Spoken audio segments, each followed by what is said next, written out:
Baik, di sini saya akan melakukan pengukuran menggunakan dial bore gauge dan dial indikator.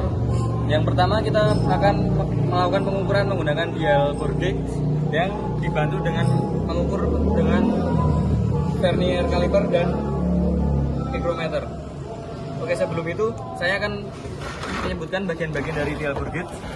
Yang dari replacement washer. Di sini ada measurement point dan batang. Lalu ada juga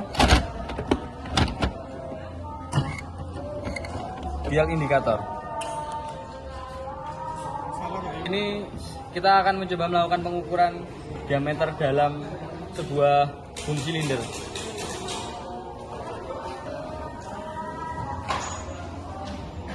Kita kunci terlebih dahulu vernier calipernya.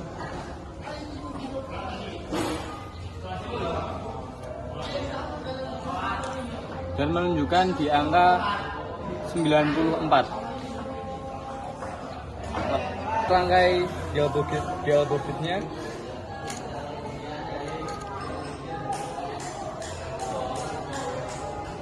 Kita mencari replacement root yang paling dekat di angka 94, yaitu 95. Kita pasangkan menggunakan penguncinya.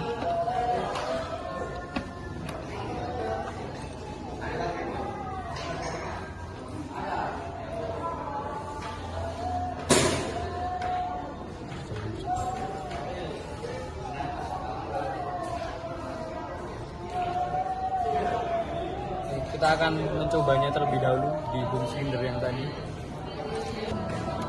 Oke, karena di sini masih longgar, maka kita perlu menambahkan replacement washer. Kita mencoba menambahkan replacement washer yang berada di angka 2.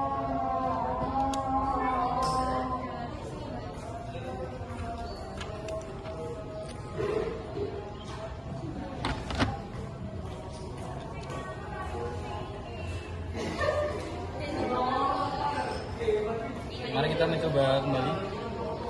Baik, karena di sini sudah tepat, maka kita langkah selanjutnya melakukan kalibrasi. Sebelumnya kita pastikan skala utama berada di angka 0.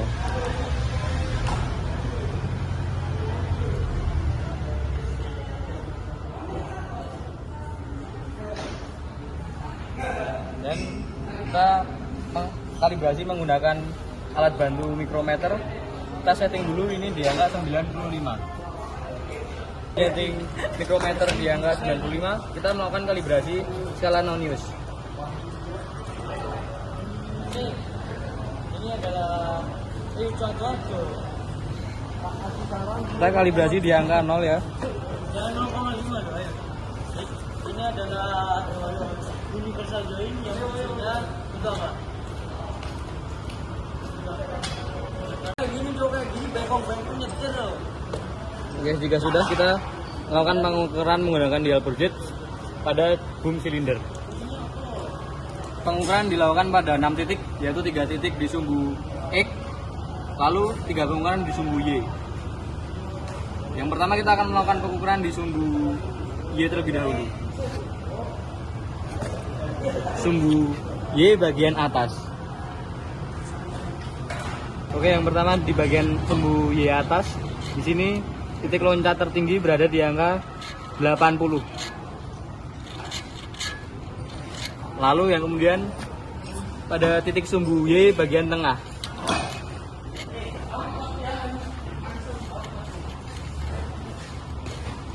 Oke, kita lihat bersama-sama. Nilai titik lompatan tertinggi berada di angka 80 juga. Lalu selanjutnya sumbu Y bagian bawah.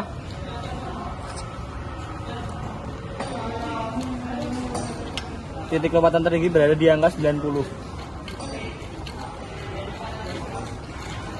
Selanjutnya sumbu X. Sumbu X bagian atas.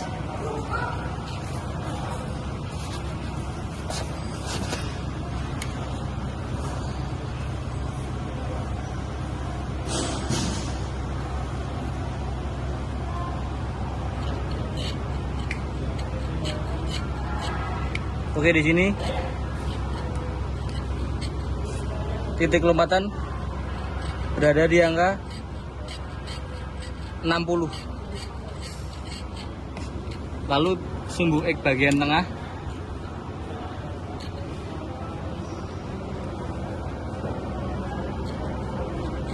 di sini titik lompatan tertinggi juga berada di angka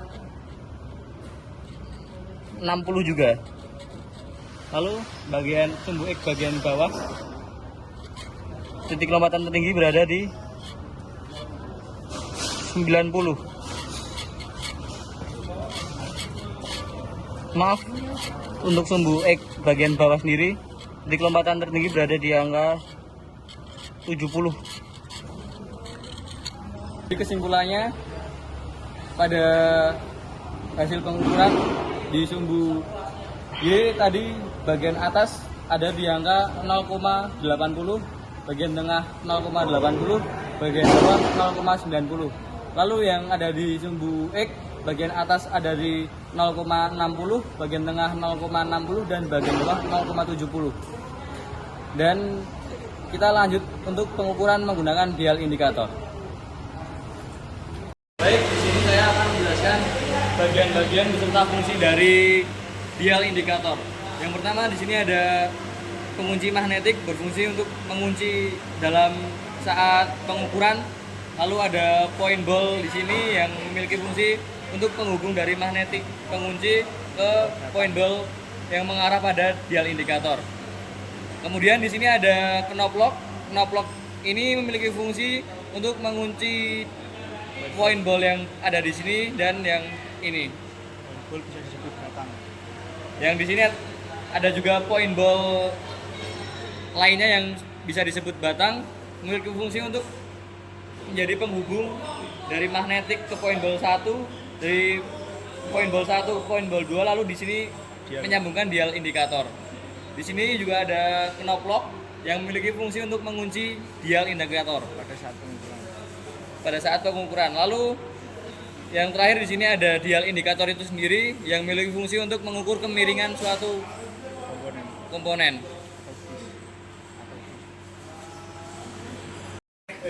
Memasuki proses pengukuran. Pada saat proses pengukuran kita harus pastikan dial indikator berada pada posisi yang lurus untuk memastikan hitungan yang lebih akurat. Lalu yang selanjutnya, ini sudah saya setting dial indikatornya, dan pada indikator ini kita melihat pointer kecil menunjukkan di angka 0, dan kita juga berarti harus mengkalibrasi pada pointer yang besar untuk berada di angka 0 juga.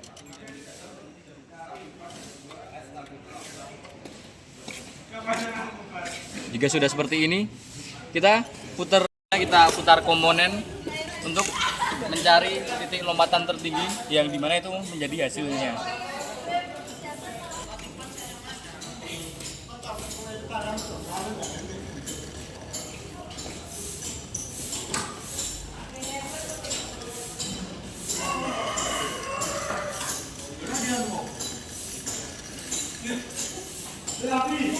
Oke, baik, kita sudah melihat tadi nilai lompatan tertinggi berada di nilai 0,90 mm.